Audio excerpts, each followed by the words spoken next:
السلام علیکم ویورز، ہمارے چینل پر خوش آمدید۔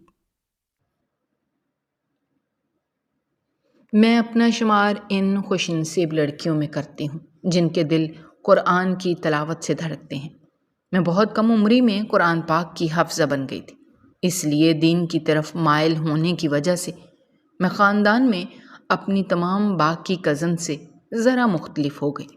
میں نے پردہ کرنا شروع کر دیا تھا، جس پر کئی بار میری کزنز نے میرا مذاق بھی اڑایا کہ ابھی اتنی چھوٹی سی ہو اور پردے کرتی ہو، لیکن حجاب میری اپنی چوائس تھی۔ میں گھر سے باہر نکلتے ہوئے خاص طور پر پردے کا بہت زیادہ اہتمام کرتی تھی، اور شاید میری یہی ادا میرے اللہ کو اتنی پسند آ گئی کہ میرا رشتہ خاندان کی باقی لڑکیوں کی نسبت جلدی طے ہو گیا۔ میری ساس نے مجھے میلاد پر دیکھا تو وہ حیران رہ گئی کہ آج کل کے دور میں بھی لڑکیاں اتنی سادگی پسند ہوتی ہیں۔ میں نے اپنے بالوں کو مکمل طور پر ایک بڑی سی چادر سے اچھی طرح سے لپیٹ رکھا تھا، اور میری یہی ادا انہیں بھا گئی۔ وہ کافی عرصے سے اپنے بیٹے کے لیے لڑکی ڈھونڈ رہی تھی۔ مجھے دیکھ کر انہیں لگا کہ جیسے ان کی تلاش ختم ہو گئی ہو۔ وہ میلاد کے اختتام پر مجھ سے انتہائی پرتپاکی سے ملی اور باتوں ہی باتوں میں مجھ سے گھر کا ایڈریس پوچھا، تو میں گھبرا گئی کیونکہ وہ میرے لیے بالکل انجان تھی۔ ایسے میں اپنے گھر کے ایڈریس کے بارے میں بتاتے ہوئے تھوڑی سی مجھے جھجک ہوئی، تو وہ کہنے لگیں، میں نے ہر صورت آپ کی امی سے ملنا ہے، مجھے ان سے بہت ضروری کام ہے۔ تو میں انہیں لے کر اپنے گھر آ گئی، جہاں انہوں نے امی سے ملتے ہی میری تعریفیں شروع کر دیں۔ میری باقی بہنیں بھی آنٹی کو دیکھ کر ڈرائنگ روم میں آئیں اور انہیں سلام کیا، تو انہوں نے حیرت سے امی سے پوچھا، کیا یہ واقعی آپ کی بیٹی ہے؟ تو امی نے ان کی بات سن کر قدر حیرت سے جواب دیا، جی یہ میری ہی بیٹی ہے، لیکن آپ کیوں ایسے پوچھ رہی ہیں؟ تو وہ ایک دم بولی، تو پھر یہ دوسری بچیوں سے کیوں مختلف ہے؟ آپ کی باقی بچیاں تو حجاب نہیں لیتی، جبکہ آپ کی یہ بیٹی تو پردے کا بہت خیال رکھتی ہے، تو اس کی کیا وجہ ہے؟ تو امی نے کہا، یہ قرآن پاک کی حافظہ ہے اور پردہ اپنی مرضی سے کرتی ہے۔ ہم نے تو اپنے گھر میں ہر بیٹی کو ایک حد تک آزادی دی ہوئی ہے، کسی کو زبردستی حجاب کرنے یا پردہ کرنے کے بارے میں نہیں کہا۔ میری باقی بیٹیاں تو باہر نکلتے ہوئے نارمل چادر لے لیتی ہیں، لیکن میری یہ بیٹی مہوش مکمل عبائے میں باہر جاتی ہے۔ تو وہ آنٹی امی کی یہ بات سن کر بے حد خوش ہوئیں اور کہنے لگیں، آپ کی بیٹی مجھے بہت ہی اچھی لگی ہے۔ پھر وہ ایک دم سے ہی اپنے بیٹے کے بارے میں بتانے لگی کہ وہ بھی مذہبی اسکالر ہے، اور میں اس کے لیے بھی ایسے ہی لڑکی ڈھونڈ رہی تھی جو اس کے مزاج کے مطابق ہو۔ آپ کی بیٹی میں مجھے وہ سارے گن دکھائی دیے ہیں جو ایک بہو کے طور پر میں چاہتی تھی، اس لیے آپ ہمیں انکار مت کیجیے گا۔ میں آپ کی بیٹی کا رشتہ اپنے بیٹے کے لیے کرنا چاہتی ہوں۔ تو امی ان کی بات سن کر ہکا بکا رہ گئے، اور مجھے بھی انہوں نے انتہائی کڑی نظروں سے دیکھا کہ میں کس کو اٹھا کر اپنے گھر لے آئی ہوں۔ امی کی آنکھوں کا مطلب سمجھ کر میں تو ایک دم سے گڑبڑا گئی اور ڈرائنگ روم سے اٹھ کر اپنے کمرے میں آ گئی، جہاں پر میری ساری بہنیں جمع ہو کر اب میرا ہی مذاق اڑا رہی تھیں۔ میں اپنے تمام بہن بھائیوں میں سب سے چھوٹی تھی۔ میری بہنیں مجھے چڑھاتے ہوئے بولی، کیا ہم نے تمہیں میلاد پر اس لیے بھیجا تھا کہ تم وہاں سے اپنا رشتہ ہی لے کر آ گئی؟ تو ان کی باتیں سن سن کر میں روحانسی سی ہو گئی۔ مجھے کیا پتا تھا کہ آنٹی اس ارادے سے ہمارے گھر آ رہی ہیں، ورنہ سوال ہی پیدا نہیں ہوتا کہ میں انہیں گھر لے کر آتی۔ تو میری بہنیں میری بات پر زور زور سے ہنسنے لگی۔ آنٹی کو تو امی نے کسی طرح سے ٹال کر بھیج دیا، لیکن پھر میرے لتے لینے کے لیے وہ بھی کمرے میں آ گئی۔ تو میں نے روتے ہوئے امی سے کہا کہ مجھے بالکل پتہ نہیں تھا، وہ تو یہ کہہ رہی تھیں کہ امی سے ضروری کام ہے، تو اس لیے میں انہیں اپنے ساتھ ہی لے آئی۔ تو امی میری بات سن کر پریشان ہونے لگی۔ مجھے نہیں لگتا کہ وہ اتنی جلدی ہمارے گھر کا پیچھا چھوڑیں گی، حالانکہ میں نے بتایا بھی ہے کہ یہ میری سب سے چھوٹی بیٹی ہے جبکہ ابھی اس سے بڑی بیٹیاں موجود ہیں۔ بڑی بیٹیوں کے ہوتے ہوئے سب سے چھوٹی بیٹی کا رشتہ بھلا کیسے ممکن تھا؟ لیکن محترمہ تو سمجھنے پر آمادہ ہی نہیں۔ لو بھلا بتاؤ یہ کیا بات ہوئی؟ امی پریشانی سے بولی۔ اس دن تو امی نے انہیں کسی طرح بہانے سے بھیج دیا، مگر آنٹی نے تو ہمارے گھر کا رستہ ہی دیکھ لیا۔ وہ ہر دوسرے تیسرے دن اب ہمارے گھر آ جاتی تھی، مارے مروت کے امی ان کو روک بھی نہ پاتی۔ بس وہ ایک ہی بات کی رٹ لگائے ہوئے تھی کہ کسی طرح ہاں کر دیں۔ میرے ابا کافی مذہبی انسان تھے۔ ایک دن انہوں نے امی کو کہا کہ اب اگر یہ خاتون آئیں تو انہیں ہاں کر دو، تو امی ابا کی بات سن کر سٹپٹا گئے۔ یہ آپ کیسی باتیں کر رہے ہیں؟ بھلا میں کیسے اقرار کر لوں؟ ابھی اس سے بڑی بچیاں پڑی ہیں، ان کے رشتے کا ٹائم ہے، سب سے چھوٹی کا کر دوں گی تو لوگ کیا کہیں گے کہ ایسی کیا آگ لگی ہوئی تھی کہ جس کی ابھی شادی کی عمر ہی نہیں اس کو بیاہ دیا۔ تو ابا نے کہا اللہ نے ہمیں 7 بیٹیاں دی ہیں، اس لیے جس کا جو بھی رشتہ آ رہا ہے انہیں نپٹاتی جاؤ، زندگی اور موت کا کوئی پتہ نہیں کب دستک دے۔ سر سے ذمہ داریاں اتری ہوئی اچھی ہیں، رہ گئے لوگ تو وہ کسی حال میں خوش نہیں ہوتے، اور نہ ہی انہیں خوش کرنے میں اپنی زندگی ضائع کرو۔ اللہ کرے جس بیٹی کا جو نصیب نکاح کا لکھا ہے وہ اسی وقت پر ہو جائے گا۔ تمہیں اور مجھے فکر کرنے کی ضرورت نہیں ہے۔ بس اگر اللہ نے ہماری سب سے چھوٹی بیٹی کے نصیب میں نکاح پہلے رکھا ہے تو وہ پہلے ہو کر رہے گا، لہٰذا گھر آئے ہوئے اچھے رشتے کو انکار کرنا مناسب بات نہیں ہے۔ تو امی ابا کی بات سن کر خاموش ہو گئیں۔ اگلی بار جب آنٹی ہمارے گھر آئیں تو امی نے ہاں کر دی، تو آنٹی امی کی بات سن کر بہت خوش ہوئی، اور انہوں نے فوراً ہی اپنے بیگ سے انگوٹھی نکال کر میری انگلی میں پہنا دی، اور امی سے کہا کہ اب یہ آپ کے گھر میں بس تھوڑے دنوں کی امانت ہے، میں جلد ہی آ کر منگنی کروں گی اور پھر نکاح کر کے اپنے گھر لے جاؤں گی۔ تو امی ان کی بات سن کر پریشان ہو گئے کہ جھٹ منگنی پٹ بیاہ تو ممکن نہیں، کم از کم آپ ہمیں کچھ وقت تو دیں۔ تو آنٹی نے کہا پہلی بات تو یہ ہے کہ میرے بیٹے نے صاف صاف کہہ دیا ہے کہ وہ بالکل بھی جہیز نہیں لے گا، تو پھر آپ کو پریشانی کس بات کی ہے؟ تو امی ان کی بات سن کر حیران ہو گئی اور کہنے لگی آپ نہ جانے کس زمانے کی بات کر رہی ہیں، بھلا بیٹی کو بھی کوئی خالی ہاتھ پیر رخصت کرتا ہے؟ تو آنٹی نے ایک دم امی کے ہاتھ کو اپنے ہاتھ میں لے کر کہا بہن کبھی ہمارے گھر آ کر چکر لگا لیں، خدا کا دیا سب کچھ ہے، کسی بھی چیز کی کمی نہیں ہے، بس اگر کمی ہے تو ایک بیٹی کی، جو الحمدللہ آپ کے گھر سے لے کر میں اپنے گھر جاؤں گی، اور اسے میں اپنی بہو نہیں بلکہ اپنی بیٹی بنا کر رکھوں گی۔ اس لیے آپ کو بچی کے جہیز کے معاملے میں کوئی پریشانی لینے کی ضرورت نہیں ہے۔ ویسے بھی ہمیں فرنیچر چاہیے بھی نہیں، باقی کپڑے لتے جو آپ اپنی بیٹی کو خوشی سے دینا چاہتی ہیں وہ ضرور دیں، ہمیں کوئی اعتراض نہیں۔ آنٹی 2 ٹوک بات کر کے چلی گئی اور امی ابا سر جوڑ کر بیٹھ گئے، جبکہ میری بہنیں میری قسمت پر ناز کرنے لگی کہ کتنا ہی بہترین سسرال تمہیں ملا ہے، ورنہ امی تو ہم سب کے جہیز کے لیے پریشان ہو کر ہلکان ہو گئی ہیں۔ تو میں خود بھی خود کو خوش نصیب سمجھتے ہوئے ہواؤں میں اڑنے لگی۔ میرا ہونے والا منگیتر نعمان بھی انتہائی خوبصورت اور دیندار انسان تھا، اس لیے اپنے نصیب پر نازاں کرنا تو بنتا ہی تھا۔ میری منگنی ہوئی اور منگنی کے 1 ماہ بعد ہی میری شادی ہو گئی۔ جس نے میری شادی کا سنا وہی اپنے منہ میں انگلیاں دے کر بیٹھ گیا، لیکن میں اپنے ابا اور امی کی دعاؤں میں رخصت ہو کر اپنے سسرال آ گئی۔ سسرال بھیجنے سے پہلے امی نے مجھے بہت ساری نصیحتیں کی تھیں، اس لیے میں اپنے سسرال کو دل سے اپنانے کی کوشش کرنے لگی۔ میرے گھر والوں کے ساتھ ساتھ مجھے بھی اپنے سسرال سے بہت سی امیدیں وابستہ تھیں، لیکن یہ امیدیں 1 سال کے اندر اندر ہی ٹوٹ گئیں۔ خوشیاں مجھ سے کیسے روٹ گئیں مجھے پتہ ہی نہیں چلا، لیکن جو ہی شادی کا 1 سال مکمل ہوا اس کے بعد آنے والا ہر لمحہ میرے لیے کسی بھیانک خواب سے کم نہیں تھا۔ دراصل شادی کے چند دنوں بعد ہی میری ساس کو مجھ سے اولاد کی بہت زیادہ توقع تھی۔ وہ اٹھتے بیٹھتے مجھے بچے کی باتیں لے کر بیٹھ جاتی۔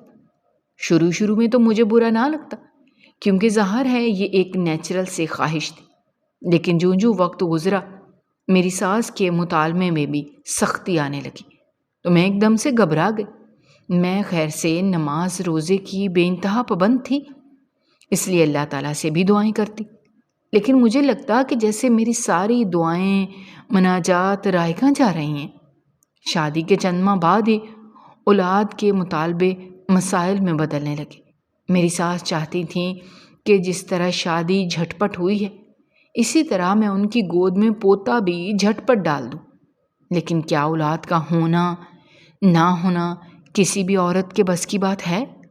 سچ تو یہ ہے کہ میں ہر وقت اولاد کے مطالبے پر اب پک سی گئی تھی، کیونکہ میری ساس ہر آئے گئے کے سامنے اپنے اکلوتے بیٹے کی اولاد نہ ہونے کا غم لے کر بیٹھ جاتی، اور یہ بات میرے لیے باعث تکلیف بنتی جا رہی تھی۔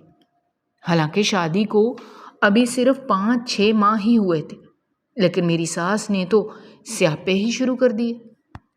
اور جب میری شادی کا پہلا سال مکمل ہوا تو گویا قیامت سے آ گئی۔ وہ اب میرے شوہر نعمان کو کہنے لگیں کہ اس کا علاج کرواؤ، تو وہ اپنی ماں کے کہنے پر مجھے پہلی بار گائنی کی ڈاکٹر کے پاس لے کر گئے۔ ہم دونوں کے ہی ٹیسٹ ہوئے اور اللہ کے حکم سے ہمارے دونوں کے ہی ٹیسٹ بالکل کلیئر تھے، لیکن میری ساس کو یقین نہیں آ رہا تھا۔ وہ کہنے لگیں ہو نہ ہو اس لڑکی میں کوئی نہ کوئی خرابی ضرور ہے، تبھی اس کی اولاد نہیں ہو رہی۔ اگلی بار میں خود اس کو ڈاکٹر کے پاس لے کر جاؤں گی، پھر شہر میں شاید ہی کوئی ایسا ڈاکٹر بچا ہو جس کے پاس وہ مجھے لے کر نہ گئی ہوں، جہاں سے میں طرح طرح کی دوائیاں اٹھا کر گھر لے آتی، جنہیں کھا کھا کر میرا معدہ خراب ہونے لگا، لیکن اولاد کی امید پھر بھی نہیں لگی۔ اولاد نہ ہونے کی وجہ سے میں بہت جلد ہی اپنی ساس کی نظروں میں کھٹکنے لگی۔ میرے شوہر جہاں میرا بہت خیال رکھتے اور اس معاملے میں میری ڈھارس بندھاتے رہتے، وہیں پر میری ساس ہر وقت مجھے تانے دے کر ادموا کرنے لگی تھی۔ اگر نعمان میرا ساتھ نہ دیتے تو شاید میں کب کی ہمت ہار دیتی۔ میری شادی کو یہ دوسرا سال شروع تھا، لیکن میری ساس نے تنگ کرنے کے لیے وہ 6 ہتھکنڈے استعمال کرنا شروع کر دیے تھے، اور اب تو میرے شوہر نعمان بھی خاموش ہو جاتے تھے۔ پہلے وہ پھر کبھی نہ کبھی اپنی والدہ کو سمجھا دیا کرتے تھے تو میری ساس ڈر کر خاموش ہو جاتی اور کچھ دن امن سے گزر جاتے تھے، لیکن اب تو اگر میں ان کی والدہ کی شکایت ان کے سامنے کرتی تو الٹا وہ مجھ پر ہی خفا ہوتے اور مجھے کہتے اگر میری امی اولاد کی خواہش کرتی ہیں تو کون سا گناہ کرتی ہیں؟ ہر ماں کی ہی یہ خواہش ہوتی ہے کہ اس کی اولاد کی کوئی نہ کوئی وارث پیدا ہو، چاہے بیٹی ہو یا بیٹا، ایک نام تو لگے۔ لیکن یہاں شادی کو دوسرا سال شروع ہے تو تمہارا کیا خیال ہے کہ اب وہ پریشان نہ ہو؟ جب میں نے اپنے شوہر کی یہ باتیں سنی تو اس دن سے میں نے اپنے لب سی لیے اور کبھی ان کے سامنے ان کی والدہ کا گلہ شکوہ نہیں کیا۔ میں نے ان حالات میں اللہ سے لو لگا لی۔ نماز روزے کی تو میں پہلے ہی پابند تھی، لیکن اب تو میں تہجد بھی پڑھنے لگی اور اللہ سے رو رو کر اولاد کی دعائیں مانگنے لگی۔ ایک دن میں اپنے کمرے میں قرآن پاک کی تلاوت کر رہی تھی تو میری ساس کی تیز آواز نے مجھے دہلا کر رکھ دیا۔ میں نے قرآن مجید احترام سے بند کر کے اپنے سینے سے لگا لیا اور اللہ کو یاد کرنے لگی، کیونکہ میں جانتی تھی کہ آج میری ساس کو پھر سے مجھے تانے کوسنے دینے کا دورہ پڑ گیا ہے اور اب وہ میرا جینا حرام کر کے رہیں گی، اور ایسا ہی ہوا۔ وہ ایک دم کمرے میں آئیں اور بولی، اے بہو کہاں ہو تم؟ وہ غصے سے چنگھاڑتے ہوئے دروازے کے پاس آئیں اور دروازے کو زوردار ٹھوکر مار کر اندر کمرے میں داخل ہوئیں تو میں نے قرآن پاک کو اور بھی مضبوطی سے سینے کے ساتھ لگا لیا اور گھبرائے ہوئے لہجے میں بولی، جی امی آپ نے بلایا؟ میں ادھر قرآن پاک پڑھ رہی تھی۔ بلایا نہیں ہے بی بی، تمہیں یاد دلانے آئی ہوں کہ تم یہاں کس لیے آئی ہو۔ میں نے یہاں کوئی مدرسہ نہیں کھلوانا، بلکہ تمہیں یہ یاد دلوانا ہے کہ تم اب کب تک خیر سے ماں بنو گی۔ تمہارے ساتھ کی جتنی بھی لڑکیوں کی شادیاں ہوئی تھیں وہ خیر سے 2 بچوں کی ماں بن گئی ہیں، اور ایک میری قسمت پھوٹ گئی جو تم جیسی بے اولاد کو بیاہ کر گھر لے آئی۔ 2 سال ہو گئے مگر تمہارے بچے کی کوئی خیر خبر نہیں۔ تو میں نے آنکھوں میں آنسوؤں کو روکنے کی کوشش کرتے ہوئے کہا، امی اللہ کی مرضی ہے، میں اور نعمان دعا تو کر رہے ہیں، انشاءاللہ اللہ سب بہتر ہو جائے گا۔ دعا؟ تمہاری دعاؤں میں کچھ اثر ہوتا تو آج میرے گھر میں بچوں کی کلکاریاں گونج رہی ہوتی۔ تم حافظہ ضرور ہو، مگر کیا فائدہ ایسی حافظہ کا جس کے گھر اولاد نہیں؟ ساس کی آواز میں طنز نمایاں تھا، تو ان کی بات سن کر میں دہل گئی۔ امی یہ اللہ کی مرضی ہے، میں کیا کر سکتی ہوں؟ تم واقعی کچھ نہیں کر سکتی، اگر کچھ کر سکتی تو اب تک اولاد والی نہ ہو جاتی۔ تمہارے جیسی بیکار بہو کبھی دیکھی نہیں۔ میری ساس غصے میں بولتی چلی گئی، لیکن میں نے آنسوؤں کے سامنے بڑی مشکل سے بند باندھے۔ نہ جانے اتنا ضبط مجھ میں کہاں سے آ گیا تھا۔ نعمان اکثر مجھے کہتے تھے کہ میری ماں دل کی اچھی ہے، بس ذرا زبان کی تلخ ہے، لیکن میں انہیں کیسے سمجھاتی کہ ان کی ماں کی زبان کی یہی تلخی میرے دل کو زخمی زخمی کر گئی ہے۔ مجھے خاموش دیکھ کر انہیں مزید غصہ آ گیا۔ یہ تم ہر وقت کمرے میں گھسی پتہ نہیں کون کون سے وظائف کرتی رہتی ہو۔ اللہ کی بندی، تمہارا اور کوئی کام نہیں؟ تمہاری وجہ سے تو یہ گھر گھر لگتا ہی نہیں۔ ایسا لگتا ہے کہ جیسے ہم کسی مدرسے میں بیٹھے ہوئے ہیں۔ کچھ گھر کے کاموں کی طرف بھی توجہ دیا کرو۔ نہ اولاد پیدا کرتی ہو، نہ گھر کا کوئی کام ڈھنگ سے کرتی ہو۔ اللہ جانے تم چاہتی کیا ہو، مجھے تو تمہاری سمجھ نہیں آ رہی۔ امی میں ہر ممکن کوشش کر رہی ہوں، ڈاکٹر کے پاس بھی جا چکی ہوں، سب کچھ اللہ کے ہاتھ میں ہے۔ تو وہ ایک دم غصے سے بولی، تم سے کچھ نہیں ہونے والا بی بی، لکھ کر رکھ لو۔ تم نے بس میرے بیٹے کی زندگی خراب کر دی۔ نہ تم گھر کا خیال رکھ سکتی ہو اور نہ اولاد دے سکتی ہو۔ اپنی ساس کی کڑوی کسیلی باتیں سن سن کر میرا دل بند ہونے لگا۔ آج تو انہوں نے حد ہی کر ڈالی۔ تو میں نے آہستہ سے ان کے غصے کو کم کرنے کے لیے انتہائی نرمی سے کہا، امی جیسے آپ کو اپنا پوتا اپنی گود میں کھلانے کا شوق ہے، اسی طرح میں بھی یہ چاہتی ہوں اللہ مجھے صاحب اولاد کرے۔ ماں بننا تو اعزاز کی بات ہوتی ہے، لیکن اس میں میرا کوئی بس نہیں، تو میں کیا کروں؟ میری بات سن کر میری ساس نے حقارت بھری نظروں سے میری طرف دیکھا تو میں چپ ہی ہو گئی، کیونکہ ان کے سامنے مزید بات کرنے کا مطلب یہ تھا کہ اپنی شامت کو خود ہی آواز دی جائے۔ اس لیے میں فوراً ان کی نظروں کے سامنے سے ہٹ گئی۔ میں ہمیشہ ایسا ہی کرتی تھی کہ جب انہیں بہت زیادہ غصہ آیا ہوتا تو پہلے تو جواب ہی نہ دیتی یا پھر خاموشی سے ان کے سامنے سے ہٹ جاتی۔ لیکن میں یہ بھی جانتی تھی کہ ایک ہی گھر میں رہ کر میں ان کی نظروں سے زیادہ دور نہیں رہ سکتی۔ کئی بار تو ایسا ہوا کہ انہوں نے مجھے امی کے گھر بھیجنے کی کوشش کی، لیکن میں نہیں گئی، کیونکہ میں جانتی تھی اگر ایک دفعہ میں امی کے گھر چلی گئی تو پھر شاید دوبارہ میں اس گھر میں داخل نہ ہو سکوں۔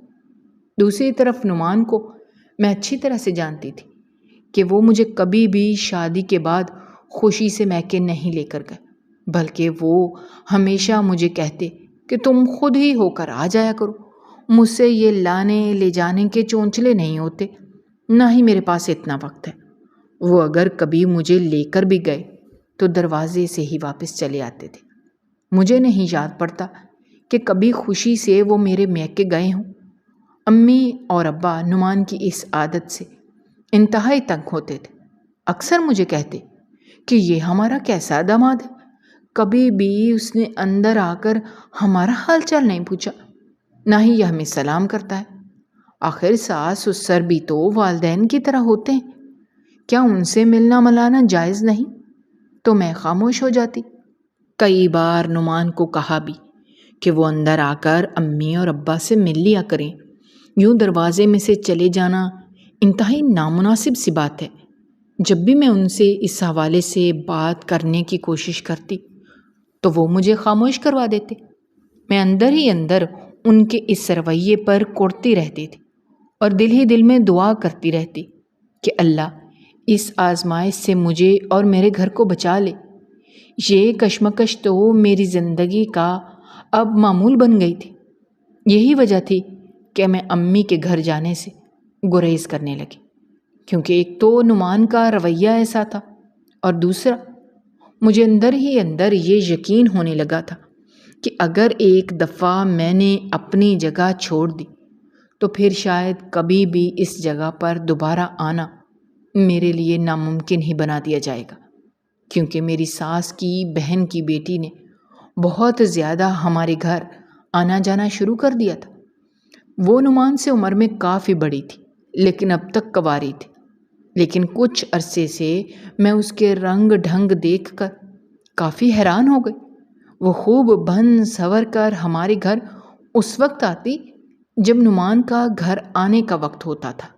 نعمان گھر آ جاتے تو میری ساس اسے خاص طور پر چائے بنانے کا کہتی، کیونکہ نعمان کی عادت تھی کہ وہ گھر آنے کے بعد چائے پیتے تھے۔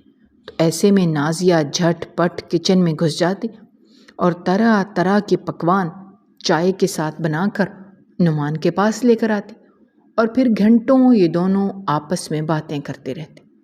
ایسے میں نعمان تو مجھے بالکل ہی بھول جاتے۔ دوسری طرف میری ساس کی یہ کوشش ہوتی کہ میں ان دونوں کے قریب نہ رہوں، بلکہ وہ مجھے کسی نہ کسی کام میں مصروف کر دیتی۔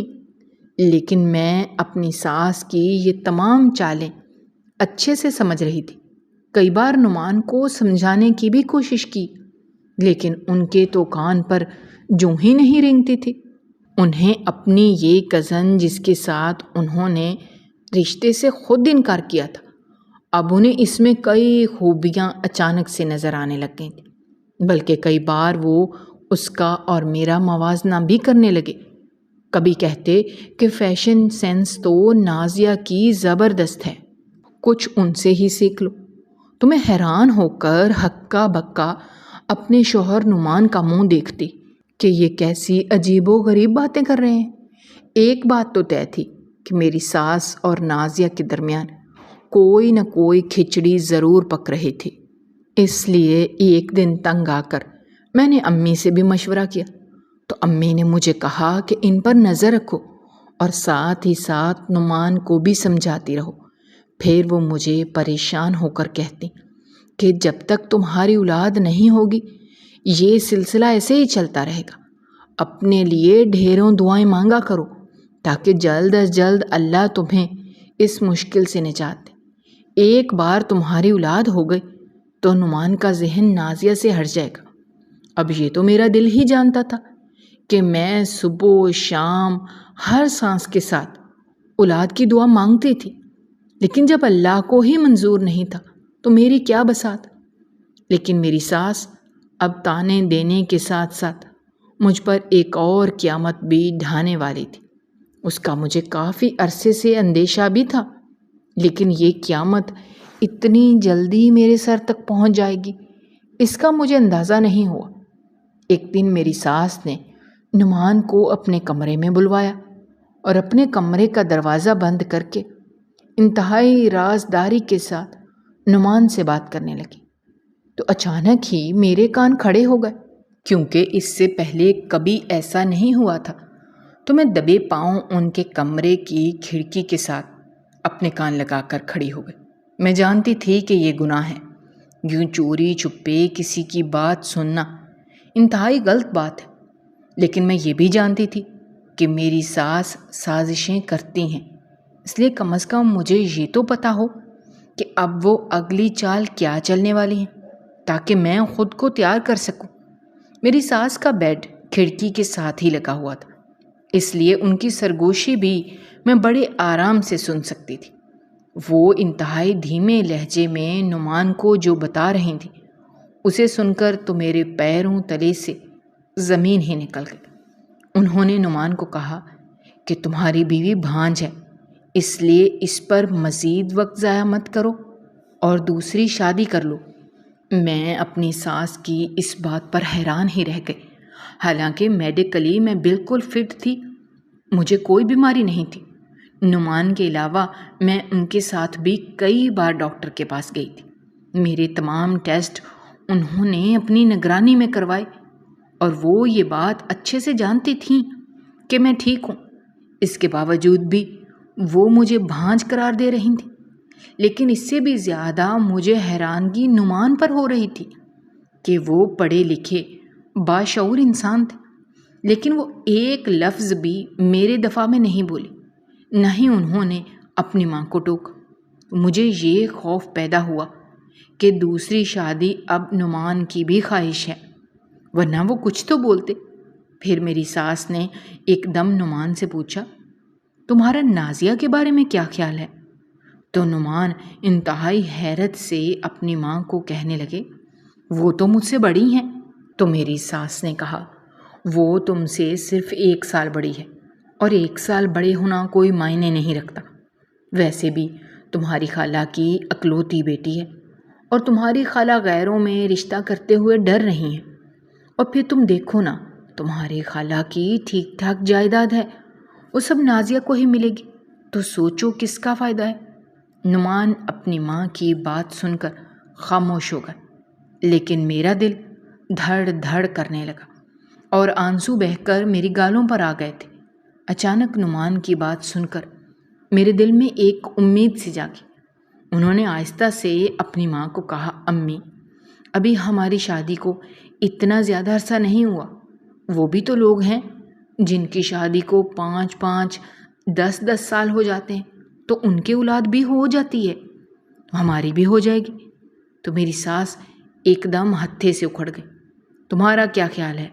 تم بھی 10 سال تک اپنی اس بھانج بیوی سے اولاد پیدا ہونے کا انتظار کرو گے؟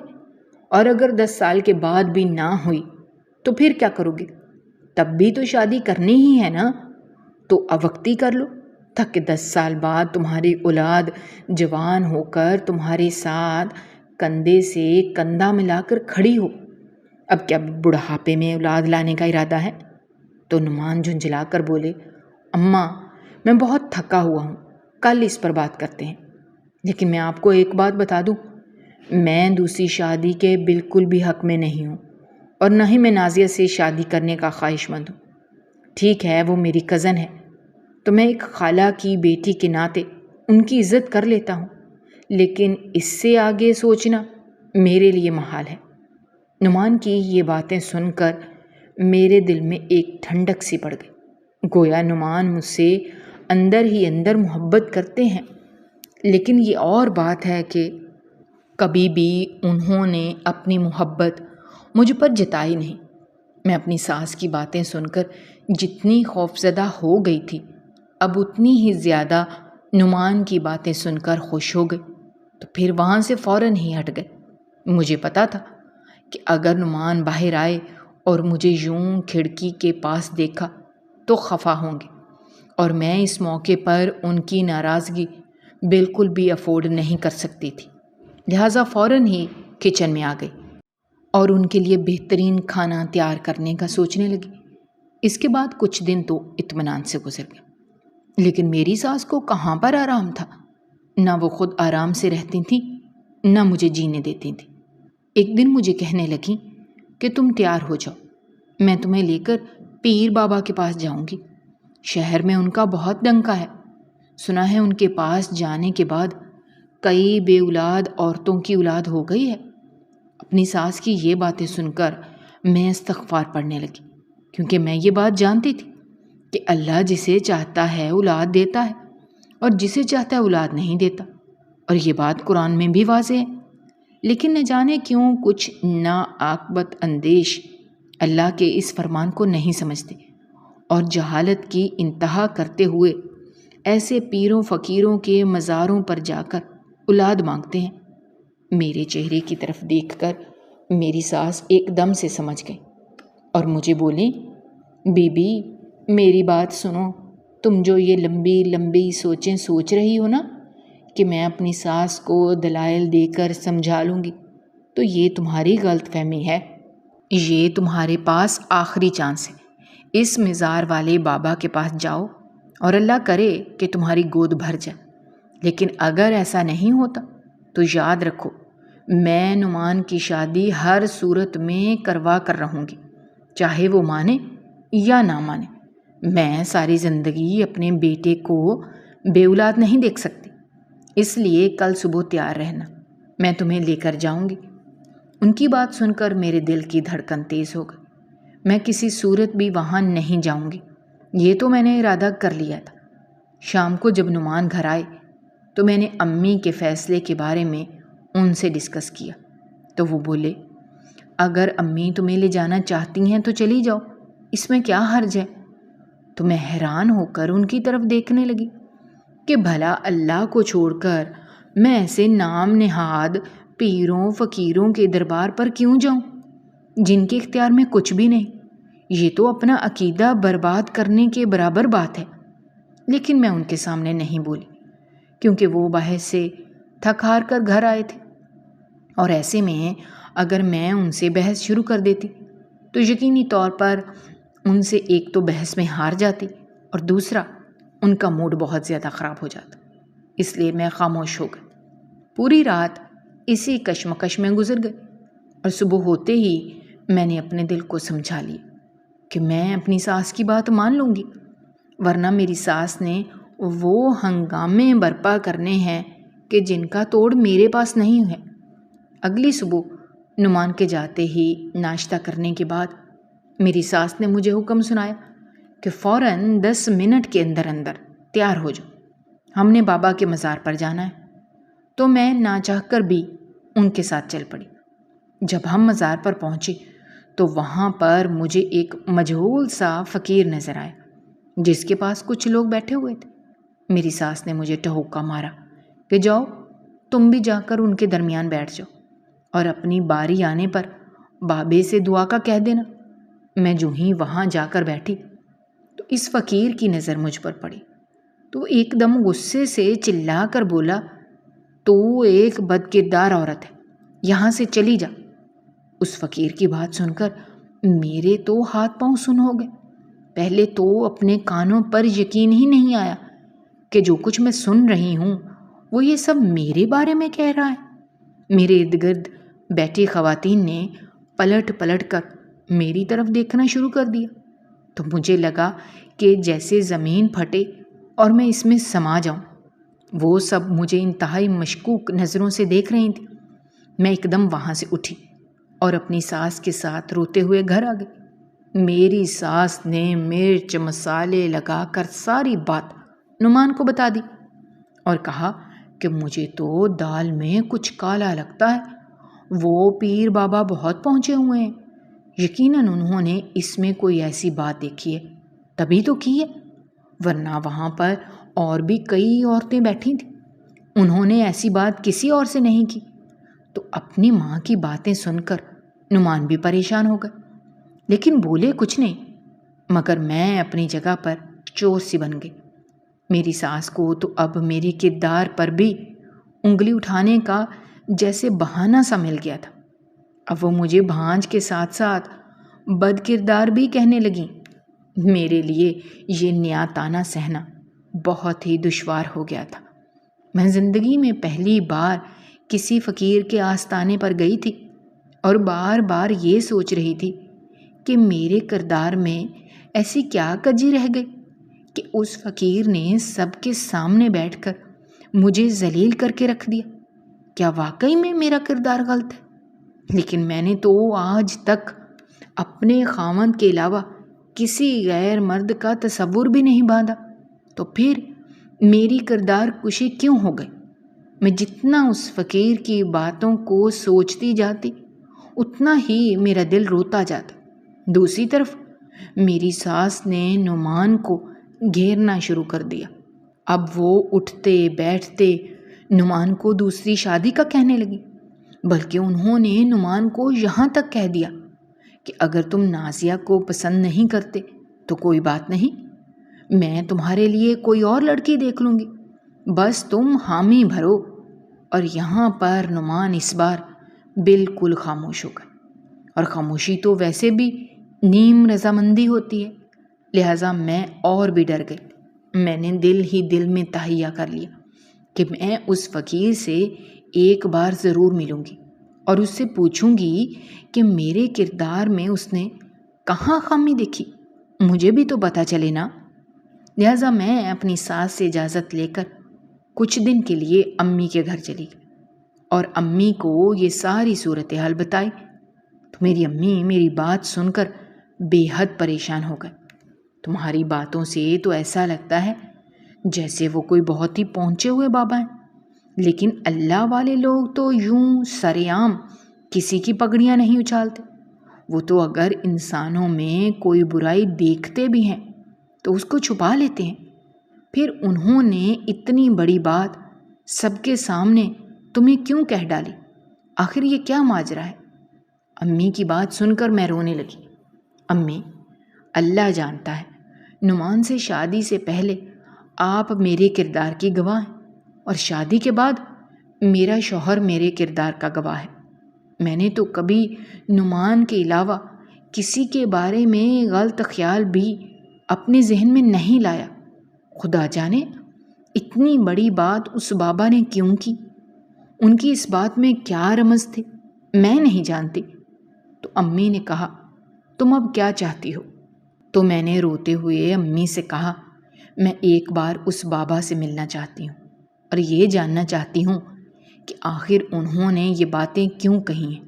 امی نے کہا، اگر تمہارے شوہر کو پتہ چل گیا کہ تم دوبارہ اس بابا کے پاس گئی ہو تو پھر کیا ہوگا؟ میں نے اپنے آنسو پونچھتے ہوئے امی سے کہا، امی، اس سے برا اور ہو بھی کیا سکتا ہے؟ میرا اور ان کا رشتہ آہستہ آہستہ ویسے بھی کمزور ہوتا جا رہا ہے۔ اس سے پہلے کہ یہ رشتہ بالکل ہی ختم ہو جائے، میں کم از کم اپنے کردار پر لگی ہوئی تہمت کو تو ختم کرنا چاہوں گی۔ پھر میں امی کو لے کر اس بابا کے پاس گئی۔ زندگی میں پہلی بار نعمان کی اجازت کے بغیر میں نے یہ قدم اٹھایا تھا، ورنہ اس سے پہلے اگر کبھی امی کے ساتھ بازار بھی گئی تو نعمان کو بتا کر ان سے اجازت لے کر جاتی تھی، لیکن اس بار حالات ایسے تھے کہ میں چاہ کر بھی ان سے نہیں پوچھ پا رہی تھی۔ ویسے بھی ان کے اور میرے رشتے میں اب بہت خاموشیاں آ گئی تھیں۔ میں جب بابا کے پاس گئی، مزار کا احاطہ بالکل خالی تھا۔ میں اور امی ادھر ادھر نظر دوڑانے لگے، ہمیں وہاں پر کوئی بھی ایسا بیٹھا ہوا دکھائی نہ دیا جس سے ہم اس فقیر بابا کے بارے میں پوچھ سکتے۔ تھوڑی دور آگے جانے کے بعد ہمیں ایک جھونپڑی نظر آئی تو امی نے مجھے کہا، ہو سکتا ہے بابا اس جھونپڑی میں رہتے ہوں۔ تو میں نے امی سے کہا، آپ باہر رہیں اور ارد گرد نظر رکھیں، میں اندر جاتی ہوں، اگر خدا نخواستہ مجھے مدد کی ضرورت ہوئی تو آپ فوراً اندر آ جائیے گا۔ ہم دونوں کا ایک ساتھ اس جھونپڑی کے اندر جانا مناسب نہیں ہے، تو امی نے میری بات کی تائید کی اور خود جھونپڑی سے ذرا ہٹ کر کھڑی ہو گئی۔ میں جو ہی اس جھونپڑی کے قریب گئی تو میرے ہوش اڑ گئے اور میرا جسم لرزنے لگا، کیونکہ جھونپڑی کے اندر سے میری ساس اور نازیہ کی آواز مجھے سنائی دی۔ میری ساس نے کہا کہ آدھی رقم میں تمہیں دے چکی ہوں اور باقی کی رقم حسب وعدہ لے آئی ہوں۔ تم نے بہو پر الزام لگا کر میرا راستہ صاف کر دیا ہے، اب بہت جلد نعمان اسے طلاق دے دے گا تو میں اس کی شادی نازیہ سے کروا دوں گی۔ میں اندر جانے کے بجائے ایک دم پیچھے ہٹ گئی اور ساری صورتحال میں نے امی کو بتائی تو امی مجھے لے کر گھر واپس آ گئیں۔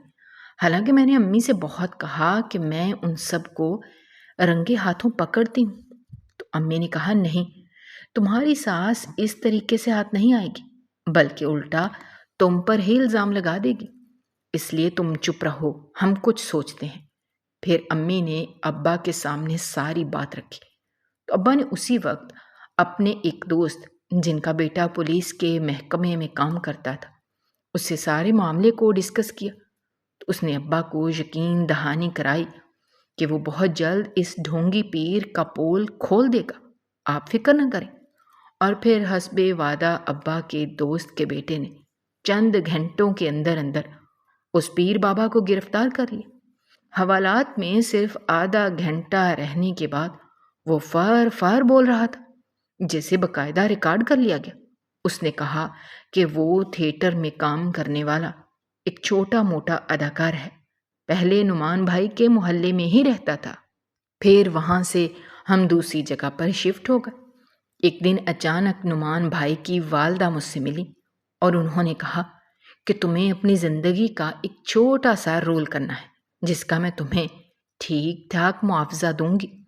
پھر انہوں نے مجھے کہا کہ تم نے پیر بابا بننا ہے اور اس کا پورا گیٹ اپ کر کے اپنے پاس چند لوگ بٹھا کر یہ ظاہر کرنا ہے کہ تم بہت بڑے فقیر ہو، اور جو ہی میری بہو آستانے پر آئے گی تو تم نے اسے بد کردار کہہ کر وہاں سے بھگا دینا ہے۔ اس طرح میں اپنے بیٹے کو بتاؤں گی کہ ایک اللہ کے ولی نے تمہاری بیوی کے بارے میں ایسے الفاظ کہے ہیں، تو یقیناً اس میں کوئی نہ کوئی راز ہے، لہٰذا تم اسے چھوڑ دو۔ یہ بالکل ہی ایک بے داغ پلان تھا، اور میں نے سب کچھ ان کے کہنے پر ہی اس لڑکی کو یہ الفاظ کہے تھے، اور ان الفاظ کو کہنے کا معاوضہ کم از کم 1,00,000 روپیہ نعمان کی والدہ نے دیا تھا۔ میری ساس اولاد حاصل کرنے کے لیے اتنی پستی میں جا کر گر جائیں گی، انہیں یہ بھی خیال نہیں رہا کہ وہ مجھ پر تہمت لگا رہی ہیں، جس کی ہمارے دین میں بہت بڑی سزا ہے۔ نعمان کو جب اس سارے واقعے کا پتہ چلا، اور جب اس نقلی ڈھونگی فقیر نے نعمان کے سامنے خود اقرار کیا، تو نعمان انتہائی شرمندہ ہو گیا۔ وہ بار بار ابا اور امی سے معافی مانگنے کے بعد میری طرف دیکھتے، تو امی ابا نے ان سے کہا کہ ہم سے معافی مانگنے کی قطعاً ضرورت نہیں ہے، معافی مانگنے کی ضرورت تمہیں اپنی بیوی سے ہے، جس کے کردار کو گندا کرنے کے لیے تمہارے گھر کے اندر سے سازشیں تیار کی گئیں۔ تو نعمان مجھ سے معافی مانگنے لگے، تو میں نے روتے ہوئے نعمان سے کہا، نعمان، اب آپ کے گھر میں مجھ پر نیا ستم کون سا ڈھایا جائے گا؟ مجھے پہلے ہی اس کے بارے میں بتا دیں تاکہ میں ذہنی طور پر تیار ہو جاؤں، کیونکہ یہ تو طے ہے کہ جیتے جی میں آپ کو نہیں چھوڑ سکتی، چاہے آپ کوئی بھی ستم ڈھالیں۔ تو نعمان کی آنکھوں میں ایک نمی سی اتر آئی، اور انہوں نے مجھے کہا، میرے ہوتے ہوئے اب تم پر آنچ بھی نہیں آئے گی۔ تو میں نعمان کے وعدے پر اعتبار کرتے ہوئے ان کے ساتھ چل پڑی۔ نعمان مجھے الگ رکھنا چاہتے تھے، لیکن ان کی والدہ میرے سامنے رو پڑی اور کہنے لگی، میرا ایک ہی بیٹا ہے، اسے مجھ سے الگ مت کرو۔ تو پہلی بار نعمان میری خاطر اپنی والدہ کے سامنے بولے کہ امی، آپ کو مجھ سے الگ نہیں کر رہی، بلکہ آپ نے ایسے حالات پیدا کر دیے ہیں کہ مجھے اسے الگ کرنا پڑے گا۔ تو میری ساس ہاتھ جوڑ کر میرے سامنے کھڑی ہو گئی۔ مجھے اچھا نہ لگا تو میں نے ان کے ہاتھ پکڑ کر چوم ڈالے۔ میری پتھر دل ساس کا دل پگھل سا گیا، اور وہ مجھے گلے لگا کر رونے لگی۔ میں نے انہیں دل سے معاف کر دیا۔ پھر اس کے بعد میری ساس نے مجھے کبھی بھی بے اولادی کے طعنے نہیں دی، لیکن ان آزمائشوں سے انتہائی صبر کے ساتھ گزرنے کے بعد اللہ نے مجھے انعام تو دینا ہی تھا، لہٰذا اب میں امید سے ہوں۔ بس تمام سننے والوں سے التماس ہے کہ میرے لیے دعا کیجیے گا کہ اللہ مجھے زندگی والا بچہ دے۔ اگر آپ کو ہماری کہانیاں پسند آ رہی ہیں تو ہمارے چینل کو سبسکرائب کیجیے، ویڈیوز پر کمنٹ کیجیے اور شیئر کیجیے۔ شکریہ۔